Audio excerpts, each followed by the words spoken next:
Hallelujah, ದೇವರಿಗೆ ಸ್ತೋತ್ರ. ಚೆನ್ನಾಗಿದ್ದೀರಾ? ಎಚ್ಚರಗೊಂಡಿದ್ದೀರಾ? ಉದಯ ಕಾಲವಾಯಿತು.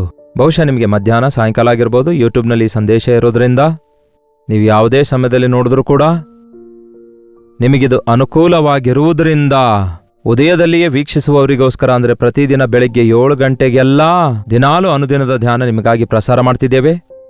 ಫ್ರೆಶ್ ಆಗಿ ದೇವರು ಕೊಡುವ ಸಂದೇಶ ಮೇಲಿಂದ ಮೇಲೆ ನಿಮಗೋಸ್ಕರ ಸಿದ್ಧ ಮಾಡಿ ನಿಮ್ಮ ಮುಂದೆ ತರ್ತಿದ್ದೇವೆ. ಪವಿತ್ರಾತ್ಮ ದೇವರು ನಿಮ್ಮ ಅವಶ್ಯಕತೆಗಳನ್ನು ತೀರಿಸುವ ಹಾಗೆ, ನಿಮ್ಮ ಅಗತ್ಯತೆಗಳೆಲ್ಲ ತಿಳಿದಿರುವ ದೇವರು ನಿಮ್ಮ ಸಂಗಡ ಮಾತಾಡ್ತಿದ್ದಾರೆಂದು ನಂಬಿ ನನ್ನ ವಿಷಯವೇ ಮಾತಾಡ್ತಿದ್ದಾರೆ. ನನಗೆ ಬಿಡುಗಡೆ ದೊರಕಿದೆ ಮತ್ತು ನನಗೆ ಸಮಾಧಾನ ದೊರಕಿದೆ ಎಂದು ನಿಮ್ಮಲ್ಲಿ ಅನೇಕರು ವಾಟ್ಸಪ್ ಮೆಸೇಜ್ ಮೂಲಕ ತಿಳಿಯಪಡಿಸ್ತಿದ್ದೀರಲ್ಲವೇ? ಅದಕ್ಕಾಗಿ ನಾನು ದೇವರನ್ನು ಎಷ್ಟೋ ಸ್ತುತಿಸ್ತೇನೆ. ನಿಮ್ಮಲ್ಲಿ ಕೆಲವರಾದರೂ ಲಾಲಿಸುತ್ತಾ ಇದ್ರಿ, ಆದರೆ ಇದುವರೆಗೂ ಒಂದು ಸಾರಿ ಕೂಡ ಆ ವಿಷಯ ನಮಗೆ ತಿಳಿಯಪಡಿಸಿಲ್ಲ.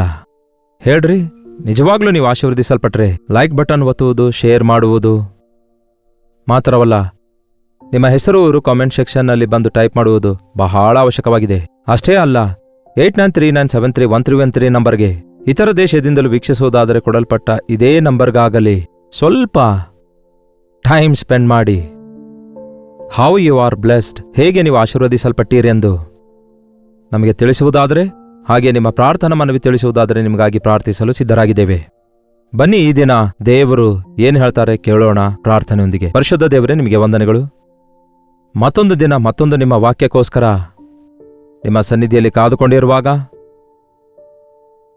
ಈ ಲೋಕದಲ್ಲಿ ನಿಮಗೆ ಸಾಕ್ಷಿಗಳಾಗಿ ಬದುಕುವುದಕ್ಕಾಗಿ, ಕುಟುಂಬವಾಗಿ ನಿಮ್ಮನ್ನು ಹಿಂಬಾಲಿಸುವುದಕ್ಕಾಗಿ, ನಮ್ಮ ಬದುಕಿನ ಮೂಲಕ ನಿಮ್ಮನ್ನು ಘನಪಡಿಸುವುದಕ್ಕಾಗಿ ಅವಶ್ಯಕವಾಗಿರುವ ಎಚ್ಚರಿಕೆಯನ್ನು, ಆದರಣೆಯನ್ನು ನಿಮ್ಮ ವಾಕ್ಯದಿಂದ ನಮಗೆ ದಯಪಾಲಿಸಿರೆಂದು ಕ್ರಿಸ್ತನ ನಾಮದಲ್ಲಿ ಬೇಡುತ್ತೇನೆ ತಂದೆಯೇ, ಆಮೇನ್. ಆಮೇನ್ ಅಂದಿದ್ದೀರಾ? ಅನಿರಿ. ಸೋಷಿಯಲ್ ಮೀಡಿಯಾದಲ್ಲಾಗಲಿ, ಆಲಯದಲ್ಲಾಗಲಿ ಅಥವಾ ಕುಟುಂಬ ಪ್ರಾರ್ಥನೆಯಲ್ಲಾಗಲಿ, ಅದು ಯಾರೇ ಆಗಲಿ, ಎಲ್ಲೇ ಆಗಲಿ, ಯಾವತ್ತೇ ಆಗಲಿ ಪ್ರಾರ್ಥಿಸಿದಾಗ ಆಮೇನ್ ಅಂದಾಗ ಅದು ಹೌದು, ಹಾಗೆಯೇ ಆಗಲಿ ಎಂಬುದಾಗಿ ಅದರ ಅರ್ಥ. ಒಬ್ಬರು ಪ್ರಾರ್ಥನೆ ಮಾಡಿದಾಗ ಎಲ್ಲರೂ ಆಮೇನ್ ಅಂದಾಗ ಎಲ್ಲರೂ ಪ್ರಾರ್ಥಿಸಿದಂತೆಯೇ ದೇವರು ನಮ್ಮ ಪ್ರಾರ್ಥನೆ ಲಾಲಿಸುತ್ತಾರೆ, ಉತ್ತರಿಸುತ್ತಾರೆ. ಈ ಲೋಕದಲ್ಲಿ ನಾವು ಜೀವಿಸುತ್ತಿರುವಾಗ ನಾವು ಕಲಿಯಬೇಕಾದ ಪಾಠಗಳು ಎಷ್ಟೋ ಇವೆ. ಅಷ್ಟಕ್ಕೂ ನಾವು ನಮ್ಮ ದೇವರ ಕುರಿತು ಕಲಿತುಕೊಳ್ಳಬೇಕು. ನಮ್ಮ ದೇವರು ನಿಮ್ಮ ದೇವರು ಎಂಬುದಾಗಲ್ಲ, ದೇವರು ಒಬ್ಬನೇ ಎಂದು ಎಲ್ಲರೂ ಒಪ್ಪಿಕೊಳ್ತಾರಲ್ಲವೇ? ಆ ಸೃಷ್ಟಿಕರ್ತನ ಕುರಿತಾಗಿ, ಆ ಸರ್ವಾಧಿಕಾರಿ ಸರ್ವಶಕ್ತನಾದ ದೇವರ ಕುರಿತಾಗಿ ನಾವು ಅರಿತುಕೊಳ್ಳಬೇಕಾಗಿದೆ. ಆದಿಕಾಂಡ ಓದುವಾಗ ಆತನು ಎಲ್ಲಿಂದ ಬಂದಿದ್ದಾನೆ, ಯಾವಾಗ ಬಂದಿದ್ದಾನೆ, ಯಾವಾಗ ಬಂದಿದ್ದಾನಂದ್ರೆ ದೇವರು ಯಾವಾಗ ಹುಟ್ಟಿದ್ದಾನೆ ಎಂದು ಕೇಳೋದಾ? ಆದಿಯೂ ಅಂತ್ಯವೂ ದೇವರೇ ಆಗಿದ್ದಾರೆ. ನೀವೊಂದು ಗಾಜು ತೆಗೆದುಕೊಳ್ಳುವುದಾದರೆ, ಒಂದು ರೌಂಡ್ ಸರ್ಕಲ್ ತೆಗೆದುಕೊಳ್ಳೋದಾದರೆ ಅದಕ್ಕೆ ಎಲ್ಲಿ ಪ್ರಾರಂಭ ಎಲ್ಲಿ ಮುಕ್ತಾಯ ಇರುತ್ತೆ? ಎಲ್ಲಿ ಕಾಣುತ್ತೇವೋ ಅಲ್ಲಿಂದಲೇ. ಹಾಗೆಯೇ ಎಂದೆಂದಿಗೂ ಇರುವಾತನೂ ಆಗಿರುವ ದೇವರಾಗಿದ್ದಾರೆ. ಆದಿಯಲ್ಲಿ ಆತನು ಸೃಷ್ಟಿ ಉಂಟು ಮಾಡಿದಾಗ ಎಲ್ಲವೂ ಚೆನ್ನಾಗಿ ಉಂಟು ಮಾಡಿ ಒಳ್ಳೆಯದೆಂದು ಭಾವಿಸಿದರು. ಯಾರಿಗೋಸ್ಕರ ಉಂಟು ಮಾಡಿದ್ದಾರೆ? ನಮಗೋಸ್ಕರವೇ. 6ನೇ ದಿನದಲ್ಲಿ ಆತನು ಮಾನವನನ್ನು ಉಂಟು ಮಾಡಿದರು. ನೆಲದ ಮಣ್ಣಿನಿಂದ ಮನುಷ್ಯನನ್ನು ಉಂಟುಮಾಡಿ ಅವನ ನೊಸಳಿನೊಳಗೆ ಉಸಿರನ್ನು ಊದಿದ್ರು. ಆತನ ಉಸಿರು ನಮ್ಮೊಳಗಿದೆ ಪ್ರಿಯರೇ. ಅದಕ್ಕೆ ನಾವು ದೇವರ ಮಕ್ಕಳು, ದೇವರ ಸಂಬಂಧಿಕರೂ ಆಗಿದ್ದೇವೆ. ನಮ್ಮ ಶರೀರಕ್ಕೆ ಮರಣ ಇದೆ, ಆದರೆ ಆತ್ಮಕ್ಕೆ ಮರಣ ಇಲ್ಲ. ಎಲ್ಲ ಅಧಿಕಾರ ಆದಾಮನಿಗೆ ಕೊಡ್ತಾರೆ. ದೇವರು ಆದಾಮನೆಂದು ಹೆಸರಿಟ್ಟು. ಆದರೆ ಕರ್ತನು ಸೃಷ್ಟಿಯಲ್ಲಿ ಯಾವುದು ಕೂಡ ಆದಾಮನಿಗೆ ಸರಿಬೀಳುವ ಸಹಕಾರಿಯಾಗಿಲ್ಲವೆಂದು ಆಲೋಚಿಸಿ ಆದಾಮನಿಗಾಗಿ ಹವಳನ್ನುಂಟು ಮಾಡಿದ್ರು. ಅವ್ವ ಅಲ್ಲ, ಹವ್ವ ಅಂದರೆ ನರಜನರಿಗೆ ತಾಯಿ. ಆಗ ಅವರಿಬ್ಬರು ಚೆನ್ನಾಗಿದ್ರು ಏದೇನ್ ತೋಟದಲ್ಲಿ. ಮನುಷ್ಯನು ಒಂಟಿಯಾಗಿರೋದು ಒಳ್ಳೆಯದಲ್ಲ ಅಂತ ಹೇಳಿ ಸರಿಬೀಳುವ ಸಹಕಾರಿಯನ್ನು ದೇವರುಂಟು ಮಾಡಿದ್ರು. ದೇವರ ಪ್ರಣಾಳಿಕೆ ಏನೆಂದರೆ, ದೇವರು ಏಕಾಂಗಿಗಳನ್ನು ಸಂಸಾರಸ್ಥರನ್ನಾಗಿ ಮಾಡುತ್ತಾರೆ. ನಾವು ಯಾವಾಗ ನೋಡಿದ್ರೂ ಕೂಡ ಸಂಸಾರ ಸಾಗರವೆಂದು, ಸಂಸಾರ ಭಾರವೆಂದು, ಸಂಸಾರ ಕಷ್ಟವೆಂದು, ಮದುವೆಯಾದರೆ ಕಷ್ಟ ಬರುತ್ತೆ ಎಂದು ಆಲೋಚಿಸ್ತಿರ್ತೇವೆ. ಆದರೆ ವಿವಾಹವು ಎಲ್ಲಾ ವಿಷಯಗಳಿಗಿಂತಲೂ ಘನವಾದದ್ದಾಗಿದೆ. ವಿವಾಹದ ಮೂಲಕವೇ ದೇವರು ಸೃಷ್ಟಿಯನ್ನು ಫಲಿಸುವಂತೆ ಮಾಡ್ತಿದ್ದಾರೆ, ಸಂತಾನೋತ್ಪತ್ತಿಯುಂಟು ಮಾಡ್ತಿದ್ದಾರೆ. ಒಬ್ರಿದ್ದವ್ರು ಇಬ್ಬರು, ಇಬ್ಬರಿದ್ದವ್ರು ಮೂವರು, ಮೂವರಿದ್ದವ್ರು 4-5 ಜನ. ಆರಂಭದ ಸೃಷ್ಟಿಕಾಲದಲ್ಲಿ ಭೂಮಿಯ ಮೇಲೆ ಇಬ್ಬರೇ ಇದ್ದರು. ಆದರೆ ಈಗ ನೀವು ಒಮ್ಮೆ ನೋಡ್ರಿ, 1.4 ಬಿಲಿಯನ್ ಪೀಪಲ್. ಹೇಗೆ ಉಂಟಾದ್ರು? ಸಂತಾನೋತ್ಪತ್ತಿಯಿಂದ. ದೇವರ ಪ್ರಣಾಳಿಕೆಯೇ ಕುಟುಂಬ ಆಗಿದೆ. ಗಂಡ ಹೆಂಡತಿ. ಹೌದು, ನಿಮಗೆ ವಿವಾಹ ಆಗಿದೆಯಾ? ಗಂಡ ಹೆಂಡತಿಯಾಗಿ ನೀವು ಆನಂದವಾಗಿದ್ದೀರಾ? ಸಂತೋಷ ಸಮಾಧಾನದಿಂದಿದ್ದೀರಾ? ಅದೇನೋ ಹಾಗಾದ್ರೆ ಅನೇಕರ ಮನೆಯಲ್ಲಿ ಜಗಳಗಳಿವೆ. ಗಂಡ ಹೆಂಡತಿಯರ ಮಧ್ಯದಲ್ಲಿ ಮನಸ್ತಾಪಗಳಿವೆ. ಬೈಕೊಳ್ತಾರೆ, ಜಗಳವಾಡ್ತಾರೆ, ಕೋರ್ಟ್ಗೆ ಹೋಗ್ತಾರೆ, ಬೇರ್ಪಟ್ಟವರಾಗಿ ಬೇರೆ ಬೇರೆ ಬದುಕುತ್ತಾರೆ. ಎದಕ್ಕಾಗಿ ಅಂತೀರಿ? ಯಾಕೆ ಅನ್ನುವಾಗ ನಿಮಗೆ ಗೊತ್ತಾ? ಸೈತಾನನಿಗೆ ಕುಟುಂಬ ಅಂದ್ರೆ ಇಷ್ಟ ಇಲ್ಲ. ಕುಟುಂಬವನ್ನು ಅಸಹಿಸಿಕೊಳ್ತಾನೆ ಅವನು. ಎದಕ್ಕಾಗಿ ಗೊತ್ತಾ? ಯಾಕೆಂದ್ರೆ ಅವನಿಗೆ ಕುಟುಂಬವೇ ಇಲ್ಲ. ಅವನಿಗೆ ಕುಟುಂಬ ಇಲ್ಲ. ಸೈತಾನ ಅಂದ್ರೆ ಯಾರು? ಲೂಸಿಫರ.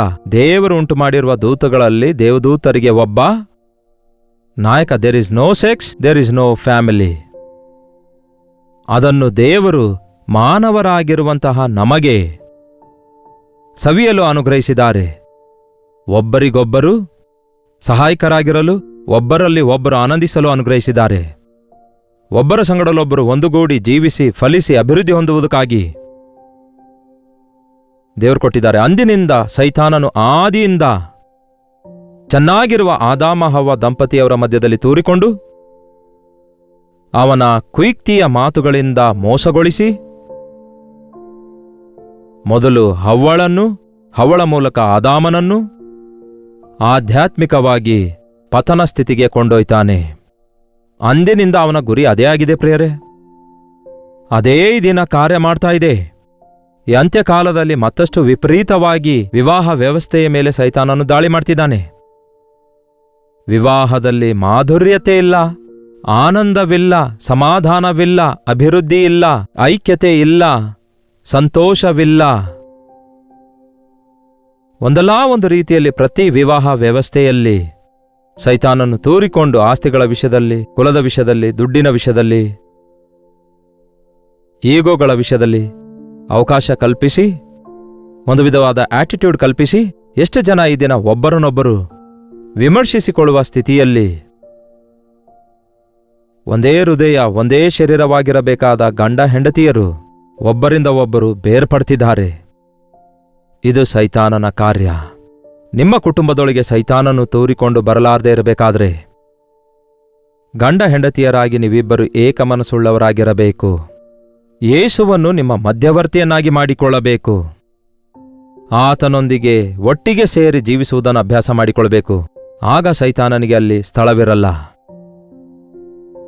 ಕುಟುಂಬ ವ್ಯವಸ್ಥೆಯ ಮೇಲೆ ಸೈತಾನನು ಎಷ್ಟು ವಿಧಾನದಲ್ಲಿ ದಾಳಿ ಮಾಡ್ತಿದ್ದಾನೆಂದು ಬೈಬಲ್ನಲ್ಲಿರುವ ಕುಟುಂಬಗಳ ವಿಷಯದಲ್ಲಿ ನಾವು ನೋಡಬಹುದು.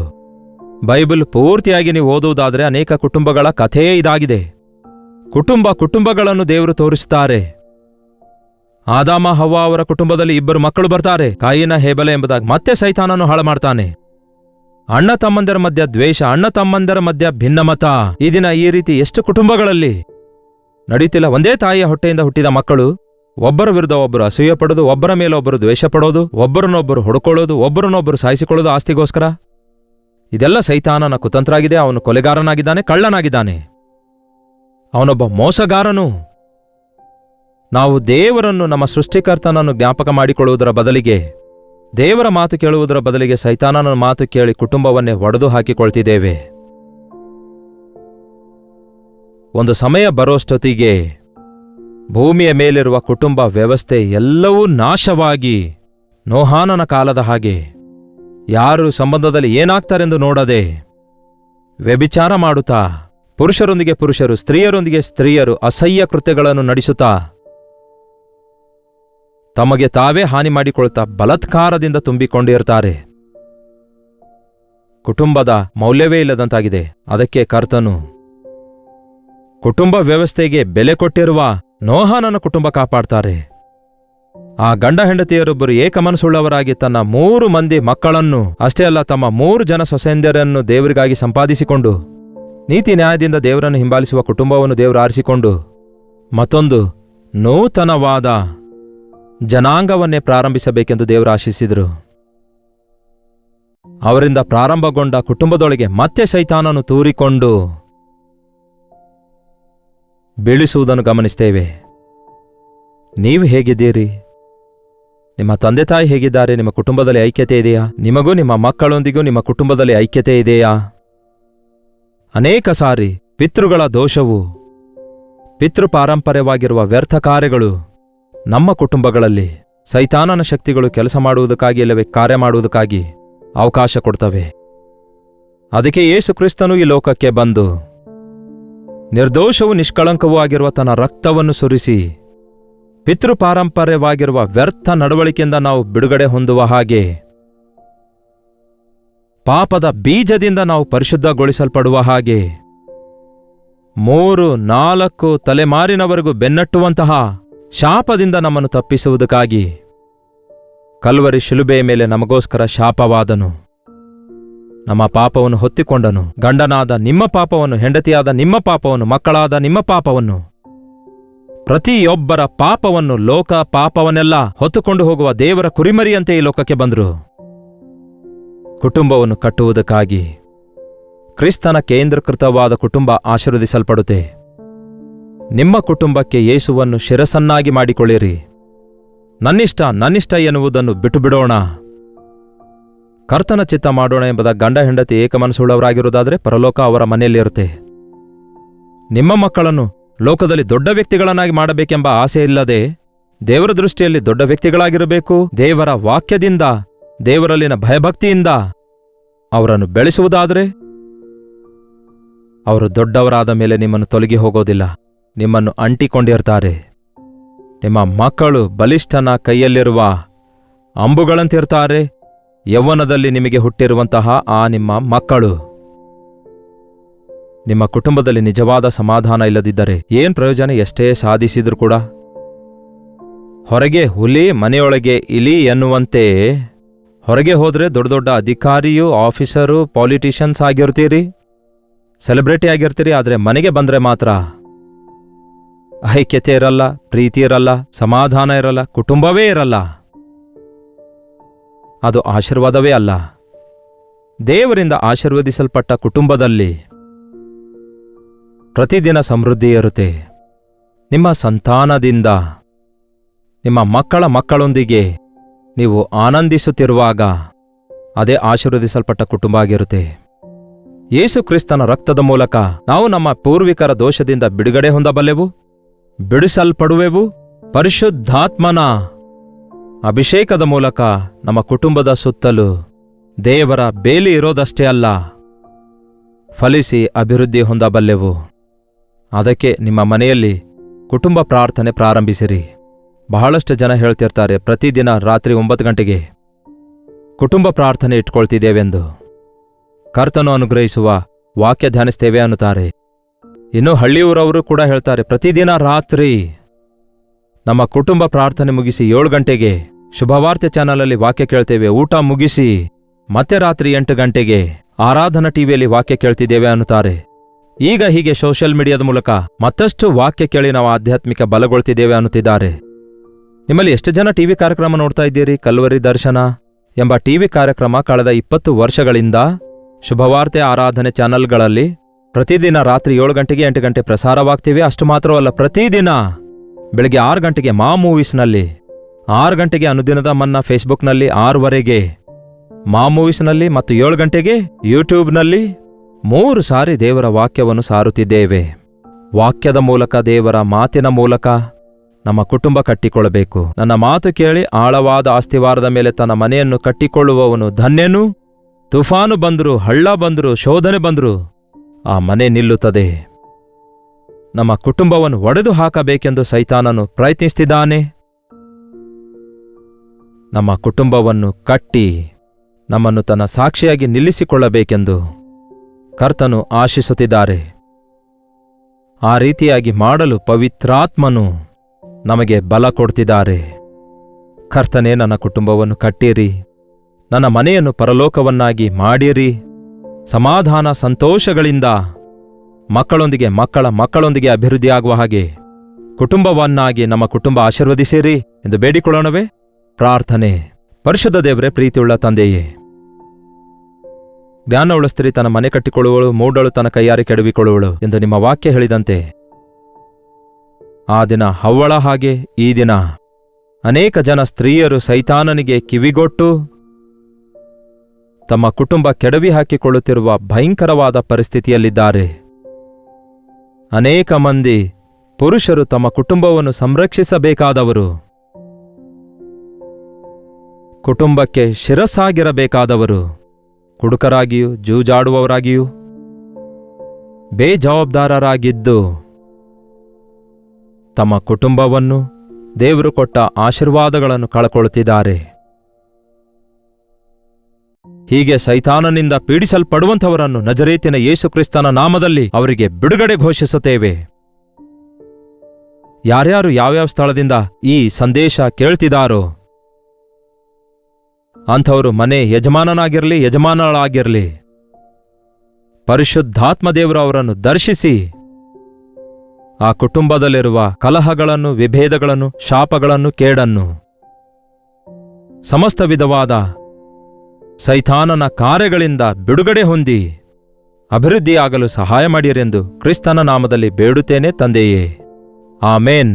ತಂದೆಯಾದ ದೇವರ ಪ್ರೀತಿಯು, ಮಗನಾಗಿರುವ ಕ್ರಿಸ್ತನ ಕೃಪೆಯು, ಆದರಣೆಕರ್ತನಾದ ಪವಿತ್ರಾತ್ಮನ ಸಹವಾಸವು ಕೂಡಿ ಬಂದಿರುವ ನಮ್ಮೆಲ್ಲರ ಸಂಗಡ ಇಂದಿಗೂ ಸದಾಕಾಲಕ್ಕೂ ನೆಲೆಯಾಗಿರಲಿ. ಆಮೇನ್. ಹೌದು ಪ್ರಿಯರೇ, ನಿಮ್ಮ ಕುಟುಂಬದಲ್ಲಿಯೂ ಕಲಹಗಳಿವೆಯಾ, ಸಮಸ್ಯೆಗಳಿವೆಯಾ, ಹೋರಾಟಗಳಿವೆಯಾ? ನೀವು ಒಬ್ಬಂಟಿಗರಾಗಿರ್ತಾ ಇದ್ದೀರಾ? ನಿಮಗೂ ಬಿಡುಗಡೆ ಇದೆ ಕರ್ತನಾದ ಯೇಸುಕ್ರಿಸ್ತನ ನಾಮದಲ್ಲಿ. ಆತನು ನಿಮ್ಮನ್ನು ಪ್ರೀತಿಸ್ತಿದ್ದಾರೆ, ನಿಮ್ಮ ಕುಟುಂಬವನ್ನು ಪ್ರೀತಿಸ್ತಿದ್ದಾರೆ, ನಿಮ್ಮನ್ನು ಆಶೀರ್ವದಿಸಬೇಕೆಂದು ಆಶಿಸ್ತಿದ್ದಾರೆ. ನೀವು ಉಪವಾಸವಿದ್ದು ಪ್ರಾರ್ಥನೆ ಮಾಡಿರಿ. ನಿಮಗೋಸ್ಕರ ನಾವು ಕೂಡ ಪ್ರಾರ್ಥಿಸಬೇಕಾದರೆ 8939731313 ನಂಬರಿಗೆ ಹಾಗೂ ಇತರ ದೇಶದಿಂದ ವೀಕ್ಷಿಸುವುದಾದರೆ ಇದೇ ನಂಬರಿಗೆ ನಿಮ್ಮ ಪ್ರಾರ್ಥನಾ ಮನವಿ ತಿಳಿಯಪಡಿಸಿರಿ. ಅವುಗಳನ್ನು ಕಾನ್ಫಿಡೆನ್ಷಿಯಲ್ ಆಗಿಡ್ತಿದ್ದೇವೆ. ಕರ್ತನ ಸನ್ನಿಧಿಯಲ್ಲಿ ವೈಯಕ್ತಿಕವಾಗಿ ನಿಮಗೋಸ್ಕರ ಪ್ರಾರ್ಥಿಸ್ತಿದ್ದೇವೆ. ಪರಿಶುದ್ಧಾತ್ಮ ದೇವರು ನಿಮಗೆ ತಪ್ಪದೇ ಸಹಾಯ ಮಾಡ್ತಾರೆ. ಮುರಿಯಲ್ಪಟ್ಟ ಎಷ್ಟೋ ಕುಟುಂಬಗಳು ಈ ದಿನ ಪ್ರಾರ್ಥನೆಯ ಮೂಲಕ ಯೇಸುವಿನ ನಾಮದಲ್ಲಿ ಕಟ್ಟಲ್ಪಟ್ಟು ಸಂತೋಷದಿಂದ ಅಭಿವೃದ್ಧಿ ಹೊಂದುತ್ತಿವೆ. ನೀವು ಆಲ್ರೆಡಿ ಸಂತೋಷದಿಂದ ಕುಟುಂಬ ಜೀವಿತದಲ್ಲಿ ಮುಂದೆ ಸಾಗ್ತಿರೋದಾದರೆ ಸೈತಾನನಿಗೆ ಯಾವತ್ತೂ ಅವಕಾಶ ಕೊಡದೆ ನಿಮ್ಮ ಮನೆ ಸುತ್ತಲೂ ಬೇಲಿ ಹಾಕಲ್ಪಡುವ ಹಾಗೆ ಗಂಡ ಹೆಂಡತಿಯರಾಗಿ ನೀವಿಬ್ಬರು ಮೊಳಕಾಲೂರಿ ಪ್ರಾರ್ಥಿಸಿರಿ. ನಿಮ್ಮ ಮಕ್ಕಳೊಂದಿಗೆ ಸೇರಿ ಕುಟುಂಬ ಪ್ರಾರ್ಥನೆಯನ್ನು ಅನುದಿನವೂ ಮಾಡಿರಿ. ತಪ್ಪದೆ ದೇವರು ನಿಮ್ಮನ್ನು ಆಶೀರ್ವದಿಸ್ತಾರೆ. ಮತ್ತೆ ನಾಳೆ ಇದೇ ಅನುದಿನದ ಧ್ಯಾನ ಎಂಬ ಕಾರ್ಯಕ್ರಮದಲ್ಲಿ ಮತ್ತೆ ಭೇಟಿಯಾಗೋಣ. ಅಲ್ಲಿವರೆಗೂ ದೇವರ ಮಹಾಕೃಪೆ ಸದಾಕಾಲಕ್ಕೂ ನಿಮ್ಮೆಲ್ಲರೊಂದಿಗಿರಲಿ. ಹಾಲೆಲ್ಲೂಯಾ.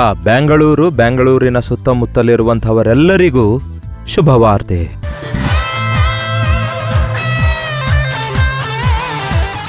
ಕರ್ತನ ಚಿತ್ತವಿರುವುದಾದರೆ ಬೆಂಗಳೂರಿನಲ್ಲಿ ಇದೇ ಮೇ ತಿಂಗಳು 28ನೇ ತಾರೀಕಿಗೆ ಒಂದು ವಿಶೇಷವಾದ ಒನ್ ಡೇ ಗೆಟ್ ಟುಗೆದರ್ ಅನ್ನು ನಿಮಗೋಸ್ಕರ ಏರ್ಪಡಿಸುತ್ತಿದ್ದೇವೆ.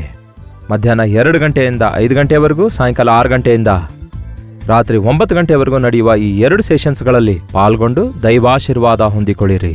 ಬೆಂಗಳೂರಿನಿಂದ ಮಾತ್ರವಲ್ಲದೆ ಸುತ್ತಮುತ್ತಲಿರುವ ಅನೇಕ ಪ್ರಾಂತ್ಯಗಳಿಂದ, ಆ ಕಡೆ ಆಂಧ್ರ ಕಡೆಯಿಂದ, ಈ ಕಡೆ ರಾಯಲಸೀಮಾ ಕಡೆಯಿಂದ ನಿಮ್ಮಲ್ಲಿ ಅನೇಕರು ಪ್ರತಿ ಸಾರಿ ಗೆಟ್ ಟುಗೆದರ್ಗೆ ಬರ್ತಾ ಇದ್ದೀರಿ. ಕರ್ತನು ನಿಮಗೆ ಮಾಡಿದ ಉಪಕಾರಗಳ ಕುರಿತು ಹಂಚಿಕೊಳ್ತಾ ಇದ್ದೀರಿ. ನಿಮ್ಮ ಮನವಿ ಪಡ್ಕೊಂಡು ನಿಮಗೋಸ್ಕರ ವೈಯಕ್ತಿಕವಾಗಿ ಪ್ರಾರ್ಥಿಸಿ ನಿಮ್ಮನ್ನು ಮುಖಾಮುಖಿಯಾಗಿ ಭೇಟಿಯಾಗಲು ಅವಕಾಶ ಕಲ್ಪಿಸ್ತಿದ್ದೀರಿ. ಸೋಷಿಯಲ್ ಮೀಡಿಯಾದ ಮೂಲಕ, ಟೆಲಿವಿಷನ್ ಮೂಲಕ ವಾಕ್ಯ ಕೇಳಿ ಬಲಗೊಳ್ಳುತ್ತಿರುವ ನಿಮ್ಮನ್ನು ಮುಖಾಮುಖಿಯಾಗಿ ನೋಡಿ ನಿಮ್ಮನ್ನು ಆಧ್ಯಾತ್ಮಿಕವಾಗಿ ಬಲಗೊಳಿಸಬೇಕೆಂದು ಬ್ಯಾಂಗ್ಳೂರಿಗೆ ಬರ್ತಿದ್ದೇವೆ. ಈ ಒನ್ ಡೇ ಗೆಟ್ ಟುಗೆದರ್ನಲ್ಲಿ ದೇವರ ಸನ್ನಿಧಿಯಲ್ಲಿ ನಾವು ಕಾಲ ಕಳೆಯುವ ಹಾಗೆ, ದೇವರ ಆತ್ಮನ ಕಾರ್ಯಗಳು ನಡೆಯುವ ಹಾಗೆ, ದೇವರ ವಾಕ್ಯ ಸಂದೇಶ ಕೇಳಿ ಆನಂದಿಸುವ ಹಾಗೆ ಬನ್ನಿರಿ, ಪಾಲ್ಗೊಳ್ಳಿರಿ. ಮತ್ತಷ್ಟು ಮುಖ್ಯವಾಗಿ ಇದಕ್ಕೋಸ್ಕರ ಪ್ರಾರ್ಥಿಸಿರಿ. ನಿಮ್ಮ ಸ್ನೇಹಿತರಿಗೂ, ಬಂಧುಗಳಿಗೂ ಎಲ್ಲರಿಗೂ ತಿಳಿಯಪಡಿಸಿರಿ. ಈ ಸಾರಿ ವಿಳಾಸ ಬದಲಾಗಿದೆ, ಗಮನ ಕೊಟ್ಟು ಕೇಳಿ.